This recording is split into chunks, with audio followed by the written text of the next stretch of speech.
नमस्कार, मी आचल न्यूज अनकटमध्ये आपलं स्वागत. पावत्याच्या ठळक घडामोडी. केंद्राने काळे कायदे तातडीने रद्द करावे, विरोधी पक्षनेते विजय वडेट्टीवार यांचा हल्लाबोल. राजू शेट्टींनी घेतली उद्धव ठाकरेंची भेट, शेतकऱ्यांच्या लढ्याला पाठिंब्यावर झाली चर्चा. 5 जानेवारीला पंढरपुरात ओबीसींचा एल्गार मेळावा, भुजबळ यांच्यासह ओबीसी नेते राहणार उपस्थित.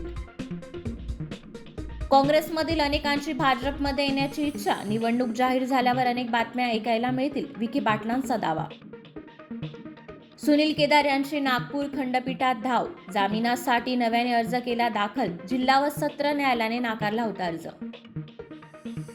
संपामुळे एसटी सेवा बंद होण्याची शक्यता, सर्व आगारात मंगळवार पुरताच डिझेल साठा, विदर्भातील काही आगारांमध्ये एसटीच्या फेऱ्या बंद. 2000च्या नोटाबंदीनंतर 9,333 कोटी रुपये आले नाहीत परत, आरबीआयने जाहीर केली आकडेवारी. जम्मू काश्मीरच्या सुरक्षेबाबत शहांची आज उच्चस्तरीय बैठक, झिरो टेरर प्लॅनसह कायदा सुव्यवस्थेवर चर्चा, NSA डेवालही राहणार उपस्थित. अंबिका मसालेच्या चेअरमन कमलताई परदेशी यांचे निधन, 63व्या वर्षी घेतला अखेरचा श्वास.